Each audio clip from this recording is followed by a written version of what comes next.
पहले तो इनको बोलिएगा कि बीच में ना बोले, क्योंकि बीच में बोलते हैं तो फिर मुझसे ज्यादा बोलने वाला यहाँ पर एक भी होगा डिबेट में। अगर ये बीच में बोलेंगे तो खामोशी से सुनिएगा बात को, जिस तरीके से आपकी बात को मैं खामोशी से सुन रहा हूँ।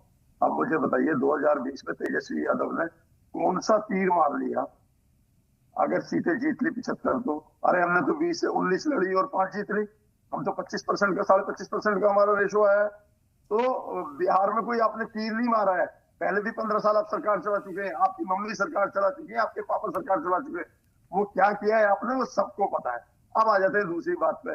आप मुझे बताइए 2020 के बाद में कितनी बार पलटी मारी है इनके पलटी चाचा ने? ये पलटू चाचा ने जब जब पलटी मारी है, ये तेजस्वी यादव ही वो आदमी है जो उप मुख्यमंत्री बनकर बैठे हुए थे वहां पर। आप मुझे बताइए कितने मंत्री इन्होंने मुसलमान मुसलमान थे ना इनकी सरकार में विधायक, कितने मुसलमानों को इन्होंने वहां पर मंत्री बनाया? एक का जवाब नहीं होगा इनके पास। खुद बन गए उप मुख्यमंत्री, अपने एक शराबी कराबी भाई को जो बना दिया, और दूसरा मंत्री शिक्षा मंत्री उसको बना दिया जो नशे में हर वक्त रहता था।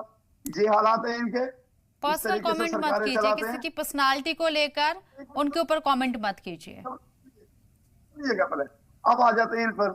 जो ये भाई साहब कह रहे थे कि हमने सरकारी नौकरियां दी मुसलमानों को, बीजेपी वाले राहुल आनंद साहब। राहुल आनंद भाई, मुसलमानों को कितने % आपने नौकरियां दी उसी बिहार के अंदर? जब जब आपकी जो वहां पर मिलकर सरकार बनी है, मुसलमानों को कितने % आपने मैं आपसे 11 साल की नहीं, केवल पिछले 5 साल की बात करता हूँ। इतने मुसलमानों को आपने, आपकी सेंट्रल गवर्नमेंट ने नौकरियां दी? किसी को भी नहीं। बल्कि आपने तो लाद दिया गया उनके ऊपर, कभी CA/NRC, कभी 3 तलाक, कभी वक्फ बोर्ड बिल, तो कभी किसान। मतलब आपने तो हद ही कर दी। आपने किसी को जीने के लायक ही नहीं छोड़ा। इस देश को आपने देश के लोगों को काम करने की जगह उनको आंदोलनों में घसीटा है। ये आप ही की सरकार में हुए। इतिहास उठाकर देख लीजिए भारत की सरकार का राहुल आनंद भाई, कि जब से 2011 साल से आपकी सरकार बनी है, 2014 से जो बनी है, इस देश में हर वक्त कोई ना कोई आंदोलन रहा है। आपने लोगों को जीना मुश्किल कर दिया है। क्यों आपको बिहार के लोग जो पसंद करेंगे? और ये पलटू चाचा आपके साथ जरूर रहते हैं बार बार, कभी इधर पहुंच जाते हैं, कभी इधर पहुंच जाते हैं, क्योंकि वो तो खुद ही CM पद से इस्तीफा देते हैं और खुद ही बाद में CM बन जाते हैं। तो उनका कोई स्टैंड नहीं है।